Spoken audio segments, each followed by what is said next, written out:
저는 오늘 여러분과 함께 신약교회의 역할과 책임에 대해서 하나님의 말씀을 선포하겠습니다.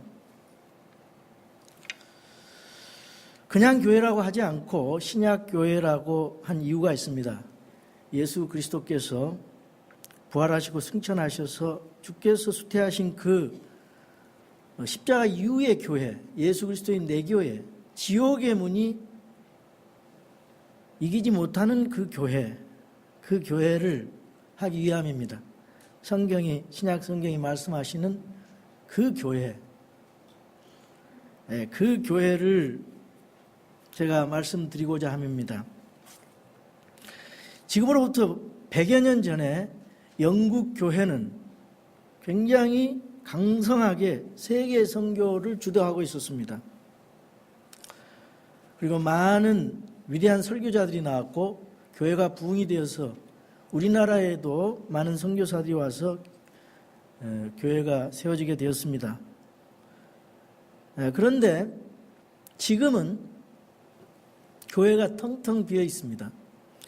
1000명, 2000명 나오는 교회가 20, 30명, 그것도 노인들만 있습니다. 왜 그렇습니까? 교회가 성경을 가르치지 않았기 때문입니다. 교회가 미래 차세대를 교육시키지 않았기 때문입니다. 그래서 지금은 다 술집이나 디스코장, 극장, 이슬람교 사원으로 변해져 버렸습니다. 그것이 1881년도에 성경 병계가 있었고요. 1611년도에 영국에서 성경의 보존에 대한 하나님의 말씀이 보존돼서 영어로 번역된 그런 역사가 있습니다. 그러나 영국 한 곳에서 성경의 보존과 병계의 역사가 일어났습니다. 그래서 영국 교회는 지금 힘을 잃고 마귀의 손아귀 아래, 마귀의 영향력 아래 있습니다. 점점 뭐 하나를 타협하면은 점점 타락하고 부패되어서 변질되는 것입니다. 예를 들어서 개구리를 뜨거운 물 속에 집어넣으면은 개구리가 금방 튀쳐나옵니다. 그러나 미지근한 물 속에 두면은 서서히 죽어가는 것입니다. 우리나라 문제도 마찬가지입니다. 우리나라 공산주의, 사회주의 이 이념이 점점 물이 들어가지고 정말 적화 직전에 있는 풍전등화 같은 그런 나라가 되어 있습니다. 이렇게 이 사상과 이념이 대단히 중요한 것입니다. 그래서 교육을 시켜야 됩니다. 차세대를 교육을 시켜야 됩니다.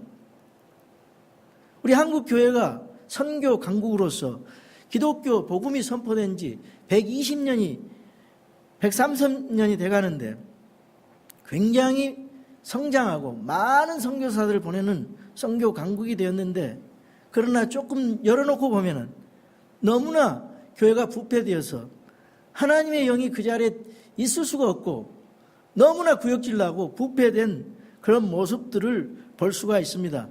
1200만이던 교인이 800만으로 지금 줄어들고 10년, 20년 뒤에는 400만으로 줄어든다는 미래 기독교 학자들의 그런 통계가 나와 있습니다. 왜 그렇습니까? 근본 문제, 성경 문제로 돌아가야 됩니다. 성경 말씀이 병개되고 하나님의 말씀이 제대로 선포되지 아니하고 세상의 기복신앙과 이 악한 인본주의 신학, 자유주의 신학이 이 강단에서 선포되기 때문에 교회가 많은 부흥되고 많은 숫자를 자랑하고 있지만 힘을 발휘하지 못하고 교회가 욕을 먹고 세상이 걱정을 하고 그 빛과 소금의 직분을 다하지 못하고 변질돼서 하나님의 영광을 드러내지 못하고 정말 부끄러운 그런 모습으로 변질되어 가는 것을 볼 수가 있습니다. 너무나 부궁하고 많은 돈이 거치고 숫자가 많고 교회 건물이 많지만은 우리 하나님께서 그런 교회에 대해서 하시는 말씀이 있어요. 그것은 계시록 3장 17절에 라오디게아 교회에게 책망하시는 말씀입니다. 라오디게아 교회는 말세 교회 모형입니다. 이는 내가 이르기를 나는 부자라 내가 재산을 불렸으니 아무것도 부족한 것이 없다 하면서 내 비참한 것과 가련한 것과 가난한 것과 눈먼 것과 벌거벗은 것을 알지 못하기 때문이라.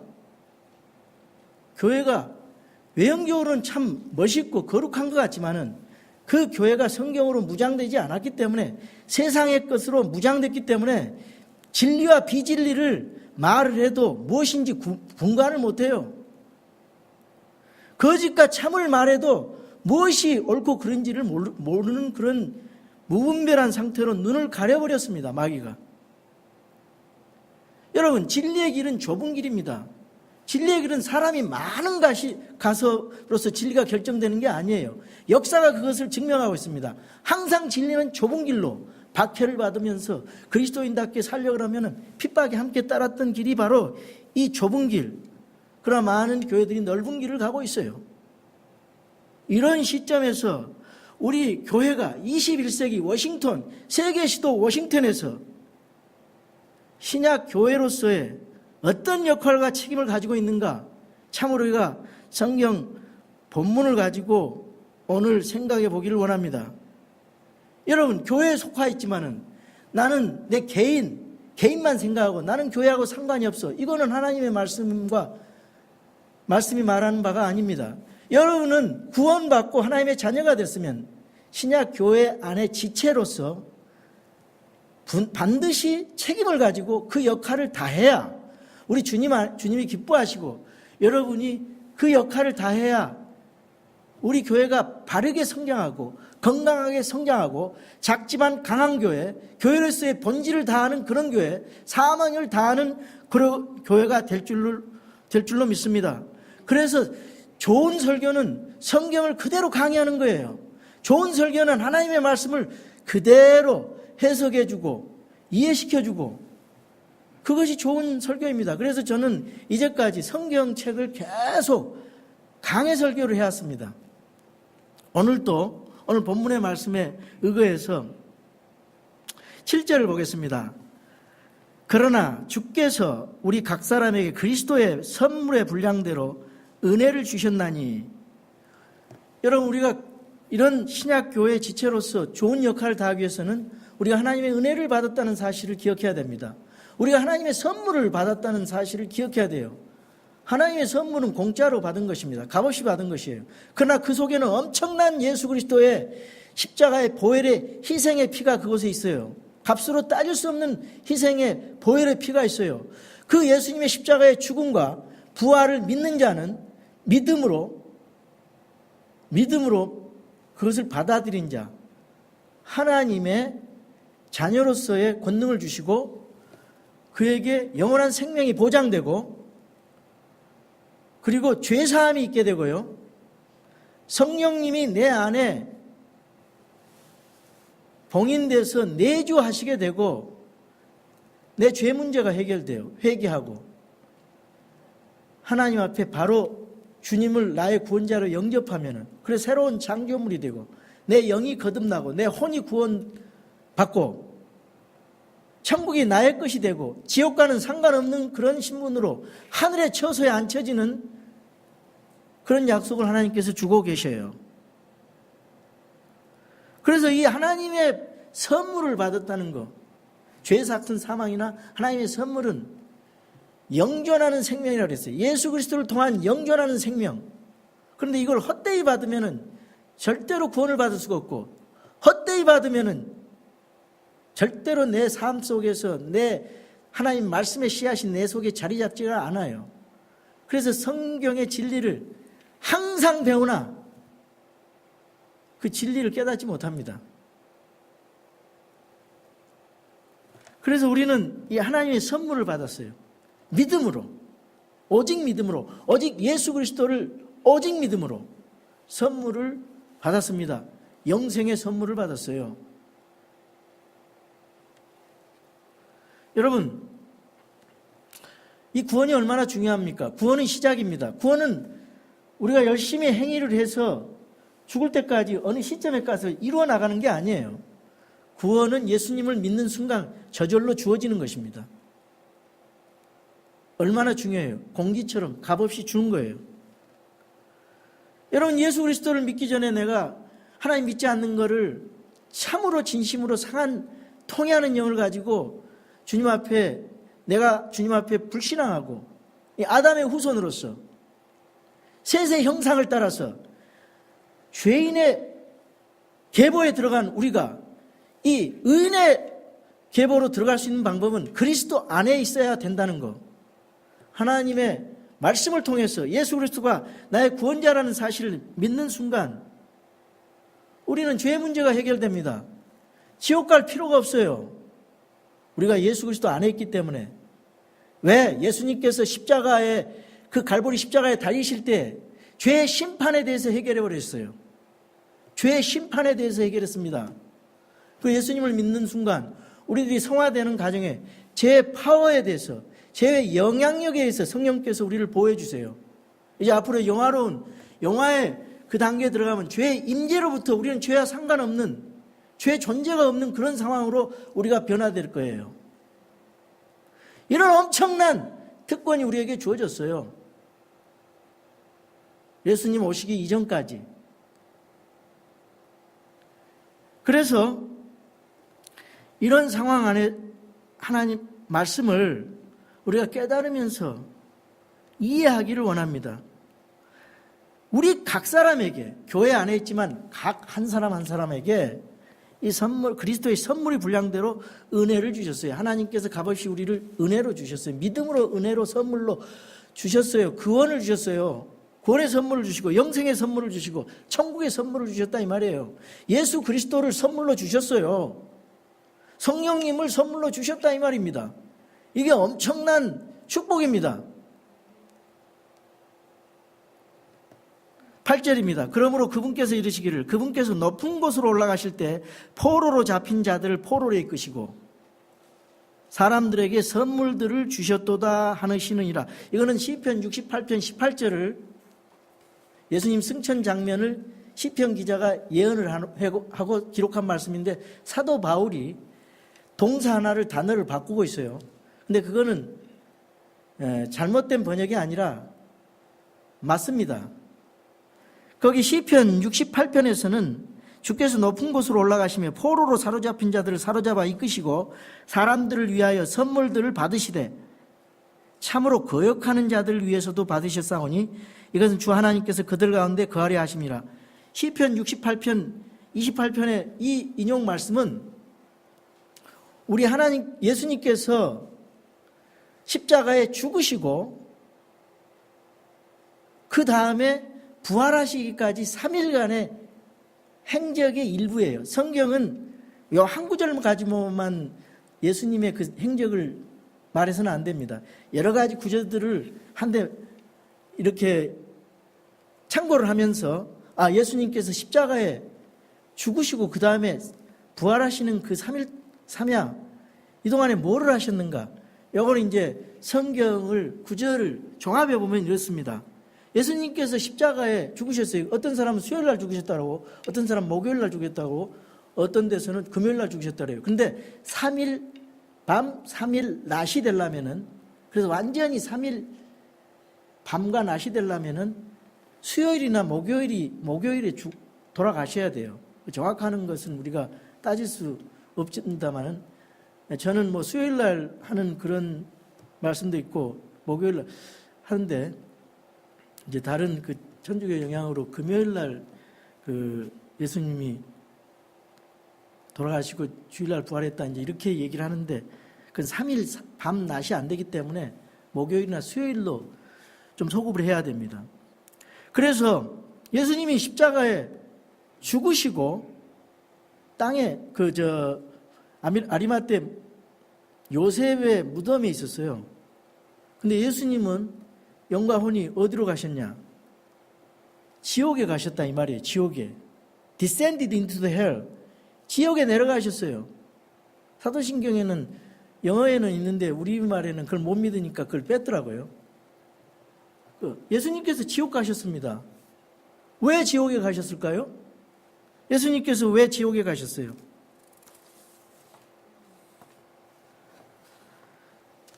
여기 예수님께서 지옥에 가신 이유가 있어요. 누가복음 16장에 부자 거지 나사로가 있는 그 장면을 보면은 십자가 예수님 부활 사건 이전에 구약시대의 성도들은 어디에 있었냐? 낙원에 있었는데 그걸 아브라함의 품이라고 말을 합니다. 근데 그것이 땅 속에 있었다 이 말이에요. 땅 속에, 지하 세계에 거기에 낙원이 있었는데 아브라함의 품으로 불려요. 그리고 그 큰 구렁이 있고 그 다음에 지옥이 있었어요. 불타는 지옥. 사람의 몸은 무덤에 있는데 영과 혼은, 불신자는 지옥을 가고 구약시대 성도들의 신자들은 영과 혼은 아브라함의 품속에 있었다 그 말이에요. 성경대로 그대로 말한다면은. 그래서 예수님께서 그 포로로 잡힌 그 구약시대 성도들이 낙원에 아브라함 품속에 있는 걸 보시고 부활의 첫 열매 대신 예수 그리스도께서 지옥을 방문하셔서 선포하셨어요. 내가 부활해서 구속 사역을 이루었다 선포하신 거예요. 이거를 가지고 잘못 생각가지고 죽은 뒤에도, 죽은 사람에도 복음을 선포하면은 그거 연옥에서 지옥에서 연옥으로, 연옥에서 천국으로 간다, 그런 교리가 났는데 그건 잘못된 교리예요. 이게 선포했다 이 말이에요. 내가 노아시대 때 죽었던 그 불순종하던 자들에게 선포했다 이 말이에요. 선포. 내가 구속사역을 이루었다. 그러니까 선포를 하시고, 지옥에는 문이 있습니다. 마태복음 16장 18절 지옥의 문들이 이기지 못하리라. 그리고 요한계시록 1장 17절에 18절에 내가 지옥과 사망의 열쇠를 가지고 있다 그랬어요. 예수님께서 지옥과 사망의 열쇠를 가지고 문을 여시고 이 세상의 모든 죄악을 지옥에 갖다가 버리시고 지옥에 있는 그 혼들에게 선포했어요. 구속사역을 이뤘다고. 그리고 아브라함의 품 낙원에 이뤄가지고 그를 포로로 이끌었다 이 말이에요. 데리고 올라가셨어. 어디로?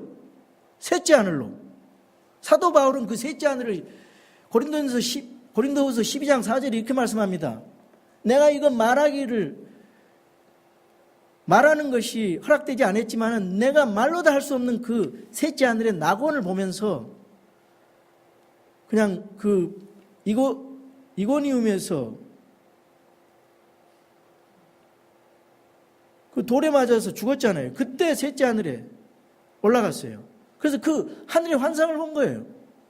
그 영광스러운 모습을 본 겁니다. 셋째 하늘. 셋째 하늘이면 어디입니까? 이 상태가 아니에요. 마음 상태가.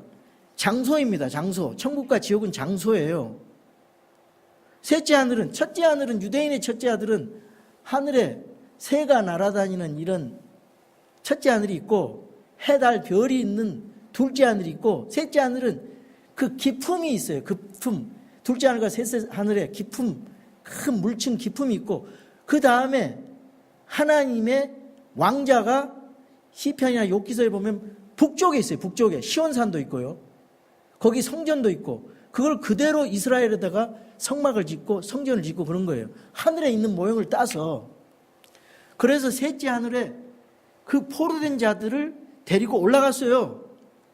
그리스도가 첫 열매되고 그 구약의 성도들을 하나님 앞에 선물로 바치기 위해서, 선물로 드리기 위해서. 그래서 여기 시편 기자는 선물로 받으셨다 그랬어요. 사람들을. 불신자, 신자들 사이에서 그 사람들을 위해서 그 하나님께서 선물로 받으셨고 여기서는 선물을 우리에게 주셨고. 자, 보면은 우리 믿는 사람들은요, 마귀 가운데 마귀의 그 종살이하고 마귀의 소유권 아래에 있는 사람들이었어요. 근데 예수 그리스도를 통해서 예수 그리스도를 믿는 자들은 소유권 이전 등기됐어요. 그래서 마귀의 소유권으로 돼 있던 것이 하나님의 소유권자로 됐어요.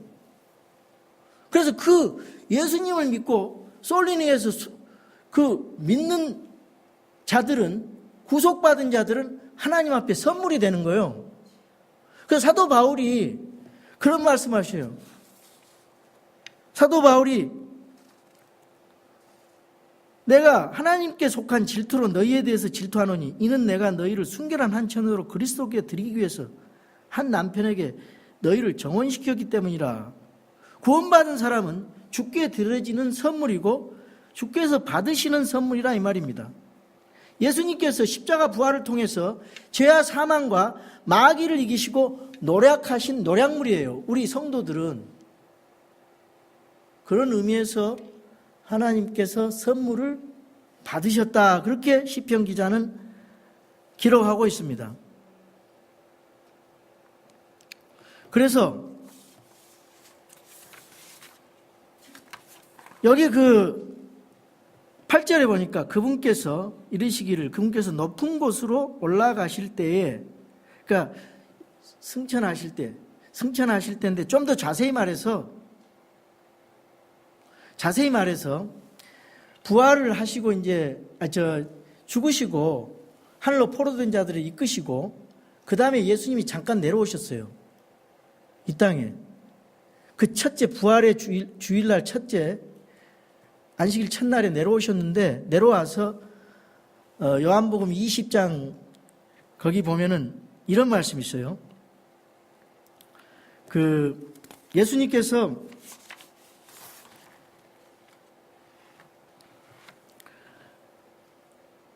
17절에 부활하신 주님이 마리아에게 내게 손을 대지 말라. 내가 아직 내 아버지 내 하나님께로 올라가지 아니하였노라. 그러면서 내 형제들이 가서 내가 내 아버지 곧 너희 아버지 내 하나님 곧 너희 하나님께로 올라간다고 하라. 이런 말씀이 있어요. 만지지 말라 그랬거든요. 예수님이 아직 부활하셨지만은 성도들에게 마리아에게 보여줬지만은 내 몸을 만지지 말라. 내가 하늘로 올라가려고 하는데 아직 하나님께로 올라가지 말라. 그 다음에 무슨 일이 한 가지 남아있냐면요. 이 구약의 성경을 보면은 대제사장이 지성소에다가 1년에 한 번씩 피를 뿌려야 돼, 피를. 근데 예수님은 대제사장으로서 단번 속죄를 이루셨기 때문에 그 예수님의 피 묻은 십자가의 보혈을 피를 뿌려야 돼요. 그것이 어디에 나오냐면 히브리서 9장 12절에 나옵니다. 단 한 번 지성소에 들어가 은혜의 자리에 피를 뿌림으로써 대제사장 일을 완성했어요. 이걸 뿌려놔야 돼요. 그 은혜 그 자리 위에 피를 뿌려놔야 돼요. 이 구약의 레위기의 말씀에 맞게 하기 위해서. 그래서 다시 내려왔습니다. 그래서 내려오셔가지고 도마에게 믿지를 못하니까 내 손과 발을 만져봐, 내 옆구리를 만져봐라 그러잖아요. 이런 사연이 있어요. 이 성경 말씀에. 자, 그래서 우리 예수님께서 부활을 하시고 승천하시면서 우리에게 선물을 주셨다 그럽니다. 선물을 주셨어요. 이 선물을 주신 것은 여러 가지 선물이 있어요. 그런데 첫 번째 중요한 선물이 부활 승천하심으로써 우리를 의인으로 칭해 주는 거예요. 예수님이 부활하시지 않았고 승천하지 않았다면 우리가 의인 될 수가 없어요. 죽음으로 끝났다면 우리는 의인이 될 수가 없어요. 예수님께서 부활 승천해 주셨기 때문에 우리가 의인이 될 수 있고 예수님의 그 고난에 참여하고 영광에 참여함으로써 우리도 고난에 참여하고 영광에 참으로써 예수님과 더불어 공동 상속자로서 그 유업을 누리는 것입니다. 그런데 그 선물을 주신 목적이 무엇이냐? 여기 11절에서 12절에 보면은 제가 계속해서 9절을 읽겠습니다. 이제 그분께서 올라가셨은지 그것은 곧 그분께서 또한 먼저 땅의 더 낮은 부분들로 내려가신 것이 아니면 무엇이냐?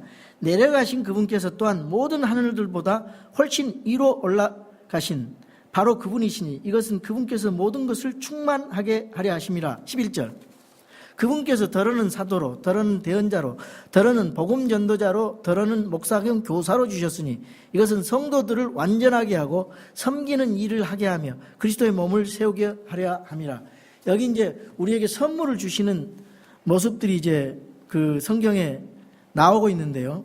고린도전서 12장 4절에서 11절에 보면은 성령님을 통해서 우리에게 믿음의 선물을 주셨어요. 또 병 고치는 선물을 주셨어요. 그 성경이 쓰여지기 이전에는. 그리고 기적들을 행하는 그런 선물을 주셨어요. 그 대언자들이나 사도들에게. 그리고 영들을 분별하고 탄원을 할 수 있는, 또 통역을 할 수 있는 선물들을 그 당시에 성경이 쓰여지기 이전에 초대교회에 주셨다 이 말이에요. 한 성령께서 자신의 뜻대로 각 사람에게 개별적으로 나누어 주셨다 그랬습니다. 오늘날 남아있는 성령은 그 선물들은 무엇이냐? 로마서 12장 4절에서 16절에 보면은 한 몸에 많은 지체를 가지고 있고 모든 지체가 같은 직무를 가지고 있지 않다 그랬습니다. 하나님께서 우리에게 은혜와 믿음의 분량대로 어떤 사람에게는 대언하는, 이거는 초대교회에 있었던 일입니다. 사역하는 일로 섬기고 또 가르치는 일로 섬기게 하고 선포하는 재능을 주시고 권면하는 그런 선물을 주시고 구제하는 선물을 주시고 남을 주고 싶어하는 그런 탤런트를 주시고 다스리는 탤런트를 주시고 긍휼을 베푸는 그런 돌보는 재능을 주셨어요. 선물로. 그래서 교회를 섬기게 하라 그랬습니다. 부지런히 기쁨으로 사랑 안에서 주님과 주님의 몸된 교회를 섬기라 그랬습니다.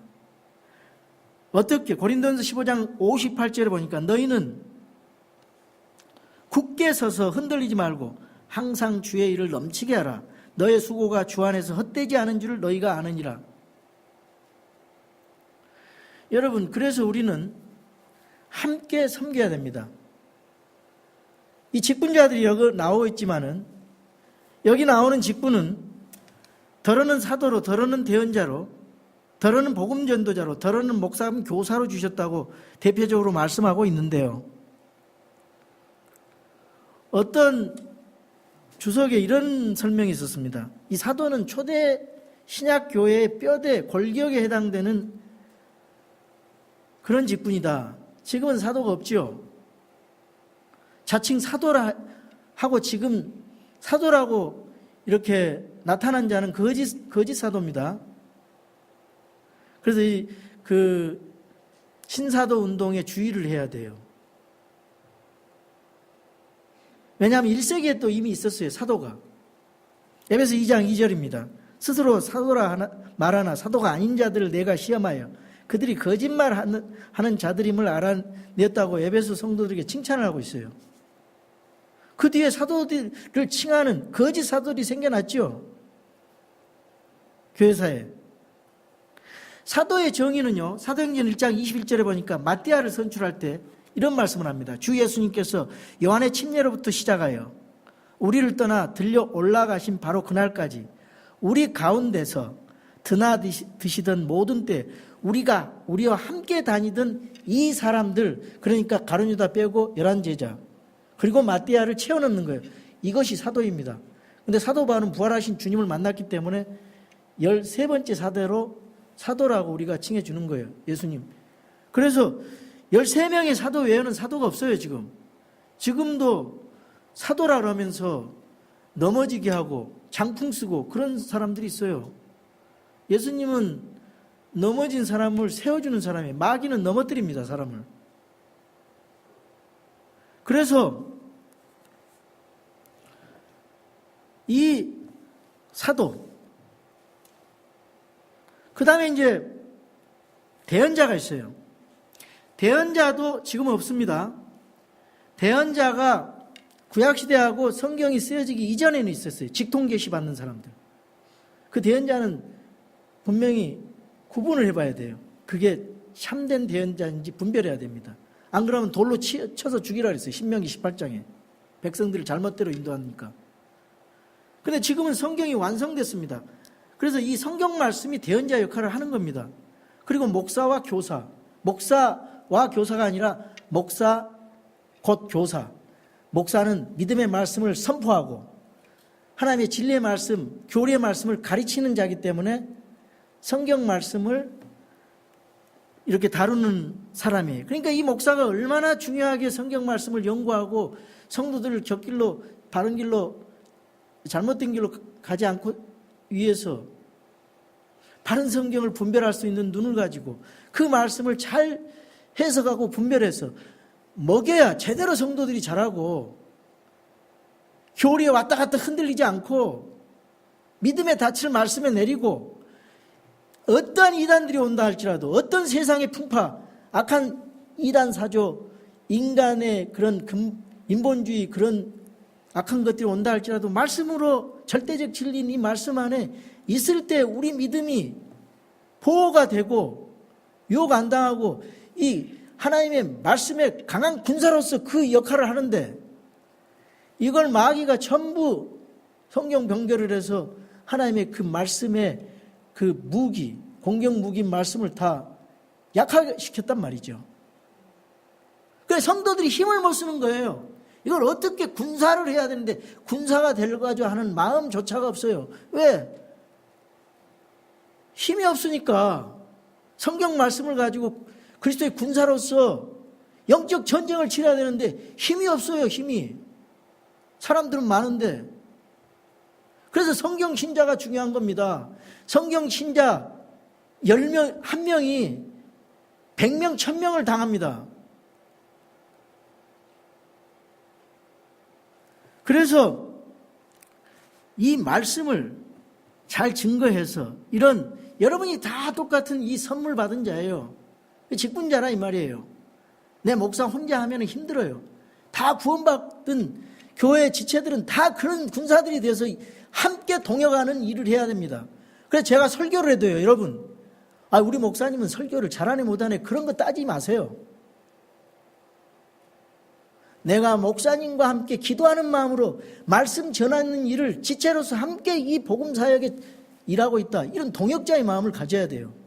어떤 형제님이 또 새신자 발을 인도하면 아이고 우리 형제님 정말 저 말씀을 가지고 바로 새로운 분들을 잘 안내해 주길 바라는 마음으로 여러분이 기도하고 같이 도와주고 말이죠. 어떤 분이 교회를 봉사를 하고 전도를 하고 교회 행사를 기획을 하고 애들 교육시키고 이런 모든 일에 함께하는 마음. 왜? 지체니까. 기쁨과 슬픔을 함께 나누는 동역자 의식을 가지고 지체로서 함께 주의 사역에 동참해야 된다 그 말이죠. 그것이 신약교회의 역할이에요. 그것이 신약교회 지체로서의 책임입니다. 그랬을 때 예수님께서 네 구원받고 부끄러운 구원 받았네 그러지 않고 선하고 신실한 종아 네 참 잘했다 그러면서 주님께서 우리를 리워드 보상을 가지고 우리를 보상해 주시는 겁니다. 그런데 이 교회가 제대로 돼 있어야 되잖아요. 하나님 말씀으로 제대로 돼 있어야 되는데 이 교회가 제대로 조직과 운영이 안 돼 있고 말씀이 제대로 선포되지 않으면은 이 교회에서 배운 이 교인들이 명목상의 교인이 돼가지고 전부 이게 쭉정이만 돼가지고 오히려 하나님의 말씀, 하나님의 교회가 욕을 먹고 교회 다른 세상 사람들에게 나가서 나 저런 사람 되려면 믿지 않겠어. 우리 마누라처럼 믿으려면 나 그렇게 안 믿겠어. 이런 얘기가 나온다 이거예요. 전도를 하면요. 상처투성이의 사람들이 만날 수가 있어요. 교회 때문에 상처. 예수님을 만나러 가는데 예수님 만날 수가 없어요. 이 교회가 방해를 하니까. 교회가 뒷구석에만 해서 성도 같은 지체들을 욕이나 하고 비난하고 더 세상 사람들보다 더 악하게 비난하니까 같이 교제도 할 수가 없고 교제권에서 밀려나오고 끼리끼리 노니까 이게 제대로 된 교회라면 이럴 수가 없어요. 박사나 청소부나 함께 한 지체로서 형제 자매로 섬겨야 돼요. 예수님이 형제라 부르기를 부끄럽지 않기 때문에 이 계급이 없어요. 형제 자매로 섬기는 일이에요. 섬기는 일. 그래서 성도를 세우는 일이라 이 말이에요. 성도를 완전하게 한다 이 말이에요. 완전한 것은 죄가 없다는 말이 아닙니다. 노아는 당대에 완전한 자라. 그것은 노아가 죄가 없다는 말이 아니에요. 하나님 말씀, 하나님의 일꾼으로 사용하기에 그럭저럭 하나님 보시기에 온전한 사람이다, 그런 뜻이에요. 완벽한 사람은 예수님밖에 없어요. 성도들을 완전하게 하고 섬기는 일을 하게 하며 그리스도의 몸을 세운다, 이게 중요합니다. 우리 모든 일들, 지체들의 일이 예수 그리스도의 몸된 교회, 순결한 교회, 이런 교회 세우기 위해서 우리가 부름을 받은 그리스도의 군사고 지체입니다. 그게 신약교회 지체의 역할이에요. 왜 목사만 일을 하고 다른 사람들은 놀고 있습니까? 관심이 없게 시스템이 그렇게 돌아갑니까? 이거 절대로 있을 수가 없는 일이에요. 그래서 우리 킹스타운 침례교회는 목사하고 성도들이 다 합쳐가지고 이 복음 사역에 전력 투구해야 됩니다. 예수 그리스도의 신약교회의 대사명이 너희는 가서 민족들을 가르치고 복음으로 생명을 살려내라, 이 말이에요. 그리고 그들을 양육시켜, 침례를 주고 그들을 양육시키고 내가 너에게 명령한 모든 것을 가르쳐서 지키게 하라 그랬으니까. 그 그리스도의 군사로서 해서 선교하고 생명을 낳고 교회를 낳고 강성한 지역교회로서 작지만 강하게 강하고 건강하게 성장하는 교회로서 우리 이민교회의 모범을 그렇게 보여줘야 된다, 그 말이에요. 이민교회는 인적, 혈연지가 이거 가까운 사람 없으면 절대로 안 모여요. 전부 큰 교회로 가버리고 작은 교회는 올 수가 없습니다. 거기 가면은 문제 일어나고 그렇기 때문에 올 수가 없어요. 뭐 부담 가지고.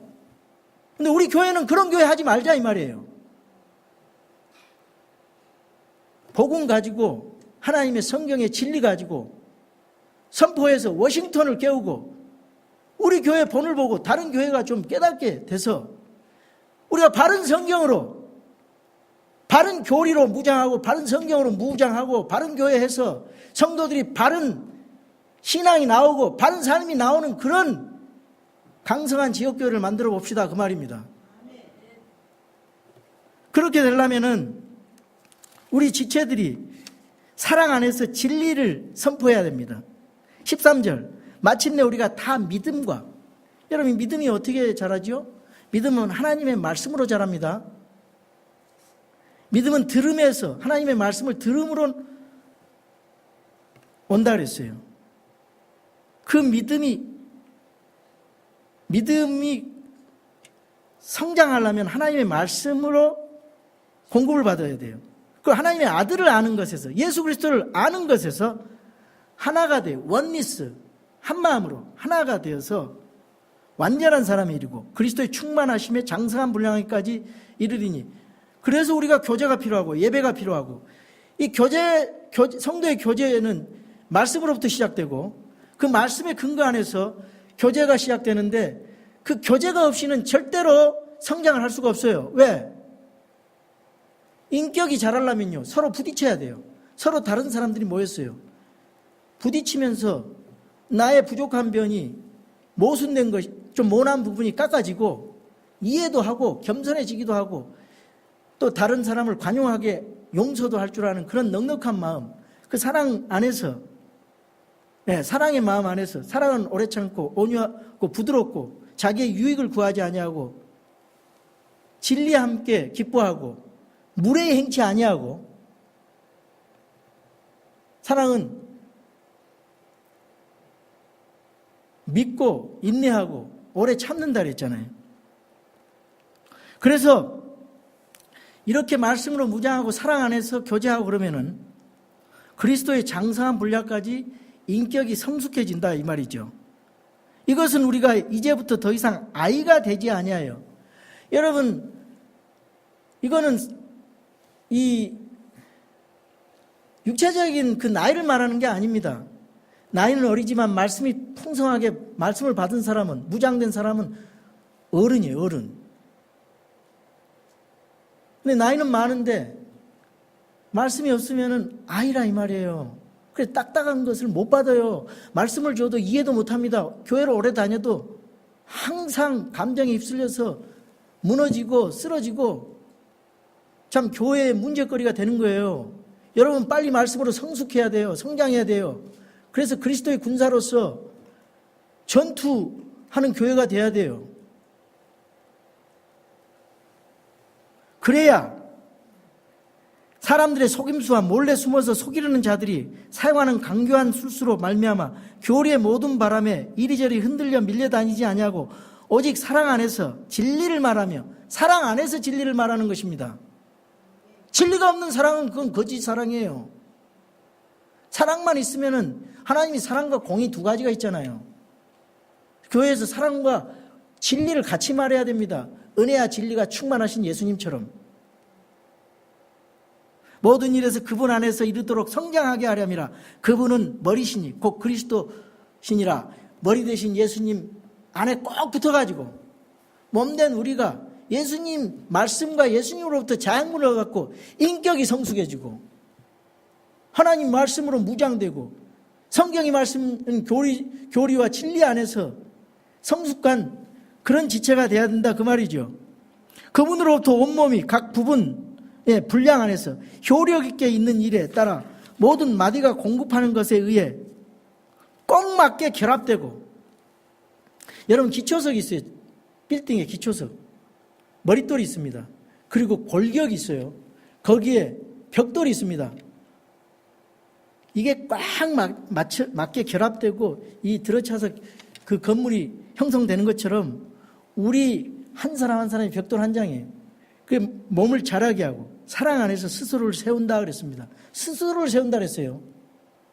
교회가 이 오퍼레이팅이 작동을 잘 안 하면은 스스로 세울 수가 없고 국가가 세워버리고 한 사람이 세워버리고, 스스로 세우려면 하나님 말씀으로 자양분을 먹고 영향을 받으면은 스스로 독립적이고 자치적인 신약교회가 되는 거예요.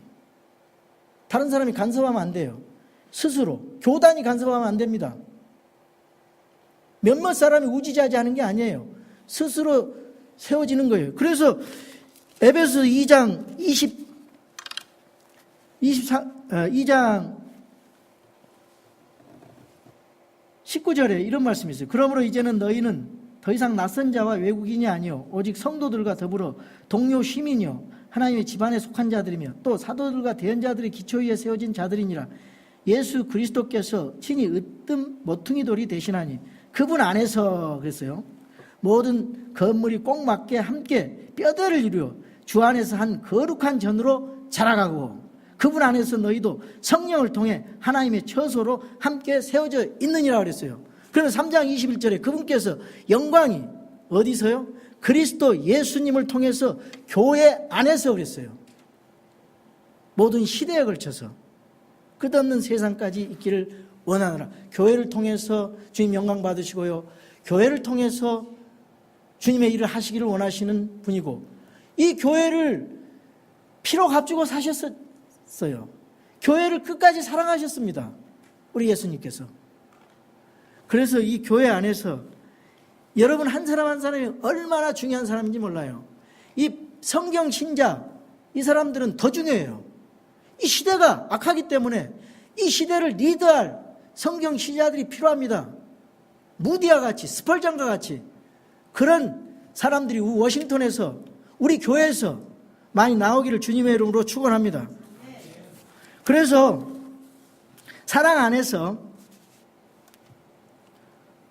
하나가 돼야 되고, 진리 안에서 하나가 되고, 예수님 안에서 하나가 되고, 은혜와 진리 안에서 우리 성품이 자라가고 우리의 교리가 형성이 돼서 그리스도의 군사로서 성화되어서 성장하면서 자라가야 돼요. 우리 머리 대신 예수님 안에서. 그래서 견고한 교회가 돼야 됩니다. 여러분, 저희 교회가, 저는 비전이 있습니다. 우리 교회 강성한 지역교회가 됐으면 좋겠어요. 작지만 강하게 성장하는 교회, 건강하게 성장하는 교회. 그러려면 여러분의 질이 개선이 돼야 됩니다. 예수 그리스도의 복음과 성경의 진리가 강력하게 선포되는 교회, 주님의 뜻을 이루는 교회, 교회 사명을 다하는 교회, 교회 역할을 책임있게 수행하는 교회, 주님의 기쁨이 되는 교회, 이런 교회를 되기를 바랍니다. 바른 성경으로, 바른 믿음, 바른 교회, 바른 교리, 바른 성도가 되기를 주님의 이름으로 축원합니다.